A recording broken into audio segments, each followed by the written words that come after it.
Você está no canal Eu Estudo a Lição com o pastor Samuel Camilo. Hoje é sexta-feira, dia 27 de novembro. E faremos um estudo adicional do nosso tema principal da semana, que foi a igreja e a educação. Nessa semana a gente teve a possibilidade de poder estudar um pouquinho sobre qual foi o propósito do Senhor Deus ao criar a igreja. Nós vimos que a igreja ela é constituída por duas ou três pessoas que formam uma sociedade, que formam um agrupamento de pessoas com um propósito. Qual é o propósito? Ter a sua mente renovada pela palavra de Deus, deixar que aquilo que são os princípios do Senhor Deus norteiem a sua caminhada, e enquanto caminham com Deus, de alcançar mais pessoas para o próprio reino.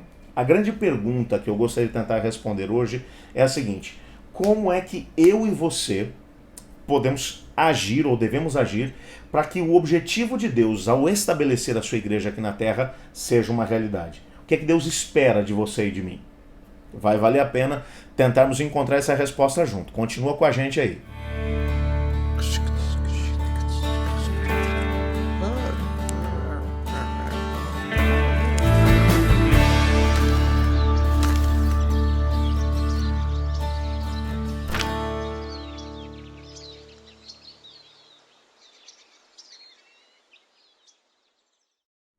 Quando nós olhamos para a história, nós descobrimos que desde que o pecado aqui entrou no nosso planeta, desde que a rebelião chegou aqui, quando o querubim rebelde lá no Jardim do Éden, ele resolveu envolver Adão e Eva nos seus planos funestos e tentar destronar o próprio Deus, desde que esse momento aconteceu, Deus entrou em cena e Deus entrou em missão. E a Bíblia vai apresentar Deus constantemente em missão. Na teologia nós chamamos isso de missio Dei. Deus está em missão. É Deus quem está agindo para poder salvar a humanidade o tempo todo. Às vezes a gente tem um conceito equivocado, imaginando que Deus deu uma missão para a gente. Não, a missão é dele. E ele não vai colocar essa missão sob o controle de nenhum ser humano. O que acontece conosco é, nós somos alcançados porque Deus tomou a iniciativa de poder nos alcançar através da sua graça e do seu poder. E ele escolheu utilizar elementos humanos ou figuras humanas que foram alcançadas pela graça de Cristo como instrumentos através dos quais ele vai alcançar o restante da humanidade. Portanto, nós somos chamados a participar da missão de Deus. Então, Deus tinha uma missão. E o que ele fez? Ele criou a igreja para que a igreja fosse o instrumento através do qual a sua missão pudesse ser executada aqui na Terra. Mas a missão continua sendo dele. Uma pessoa só pode se arrepender dos seus pecados quando Deus age no coração dela. Porque é o Espírito de Deus quem coloca em nós tanto o querer quanto o efetuar. Portanto, é Ele quem desperta em nós o interesse, é Ele quem nos transforma, é Ele quem nos faz filhos de Deus, é Ele quem trabalha, é Ele quem age, é Ele quem faz com que as coisas realmente aconteçam dentro do processo de salvação da humanidade.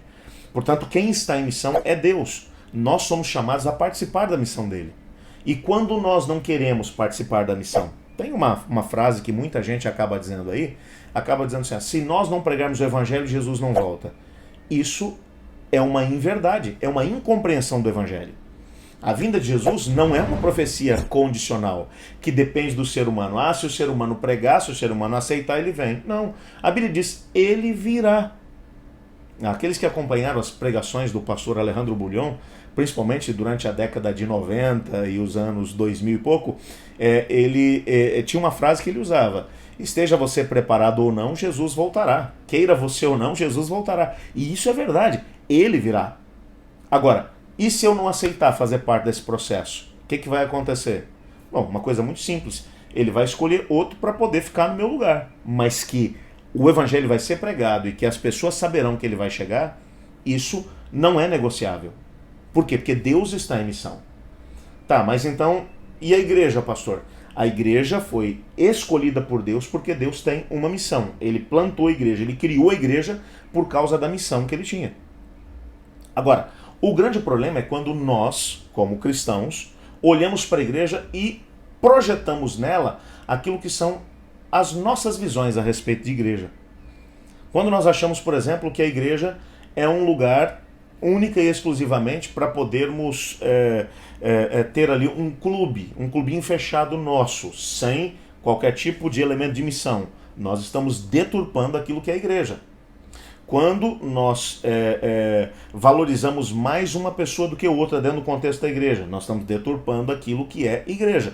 Porque dentro da igreja todos têm um papel a desempenhar, porque ela é o corpo de Cristo. Ele é a cabeça, mas o corpo todo tem a sua importância. Cada elemento, cada parte do corpo é vital para o cumprimento da missão. A igreja foi criada com um propósito. E todas as vezes que nós deturpamos esse mesmo propósito, nós estamos fazendo com que a igreja deixe de ser aquilo que Deus a criou para poder ser. Qual é o nosso papel dentro do contexto da igreja? Bom, nosso papel é descobrirmos qual é o propósito ou qual é o plano que Deus tem para nós dentro dessa própria igreja. Existem algumas coisas que são comuns a todos. Por exemplo, Deus chamou todos para poderem assumir um papel dentro da edificação do corpo de Cristo, que é a igreja, ou seja, para poder fazer com que a igreja funcione bem e em harmonia. E se eu não estiver trabalhando pela harmonia da igreja, então eu estou deturpando o papel da igreja. Eu não estou ajudando a igreja a ser aquilo que Deus a chamou, ou aquilo que Deus a projetou para poder ser. Sempre que eu trabalho para poder dividir a igreja, eu não estou trabalhando para poder cumprir aquilo que é o papel pelo qual o Senhor Deus me chamou para poder exercer dentro da igreja, que é a unidade de todos os santos. O Espírito Santo foi dado à igreja para que ela pudesse ser edificada internamente falando. Mas há um aspecto externo também, é a expansão do reino de Deus. A igreja junta, por que eu me uno aos meus irmãos e irmãs?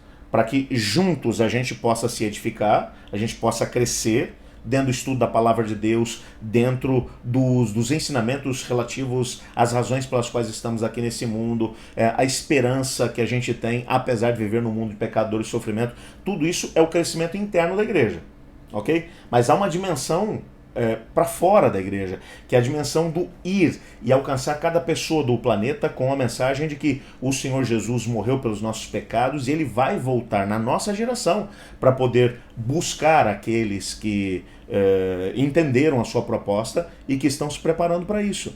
Então, há uma dimensão interna e externa. E a menos que eu esteja trabalhando por essas duas dimensões, eu não estarei fazendo com que a minha igreja, com que a igreja da qual eu faço parte, com que ela seja aquilo que Deus sonhou que ela fosse.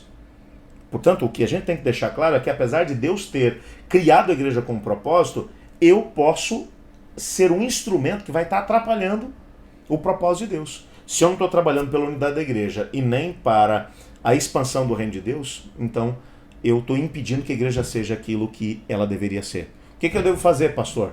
Aí tem uns que vão dizer assim, é melhor que você saia da igreja. Não, não é não. Não é não. É melhor que você se converta, que você deixe o Espírito de Deus mudar a sua vida para que você passe a ser aquilo que ele sonhou que você fosse.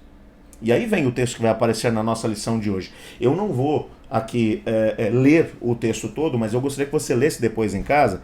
É um texto fantástico, o livro Deserto às Nações, na página 299. Só que a primeira frase do texto que vai dizer: Cristo frustrou essa esperança de grandeza mundana. No Sermão do Monte, procurou desfazer a obra da falsa educação, dando aos ouvintes o conceito correto sobre o significado do seu reino, bem como de seu próprio caráter. O texto vai trabalhar um pouco daquilo que é o Sermão do Monte. No Sermão do Monte, Jesus mencionou como é que a gente deveria viver. Para quê? Para sermos igreja. Para fazermos com que a igreja pudesse ser aquilo que ela deveria ser. Ele trabalha com atitudes individuais, mas que dentro do contexto da coletividade fariam com que a igreja se tornasse uma força para esse mundo. Quando se olha para a igreja de Atos, é a igreja que está vivendo os princípios do Sermão do Monte. É uma igreja que não está vivendo para si mesma, mas ela está vivendo para edificar o corpo de Cristo, que é a própria igreja, e ao mesmo tempo para a expansão do reino de Deus, das fronteiras alargando. É tanto que uma geração foi suficiente para poder fazer com que o evangelho chegasse a todas as pessoas do Império Romano.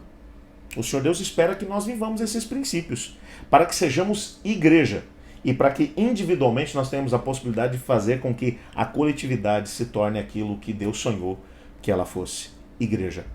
Vamos orar por isso? Obrigado, Pai, por Tua palavra e obrigado porque nela descobrimos que o Senhor nos chamou para fazermos parte da Tua igreja, para haver um processo de edificação interna e ao mesmo tempo de expansão das fronteiras do reino de Deus.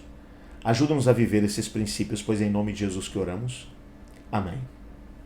Eu estudo a lição e você?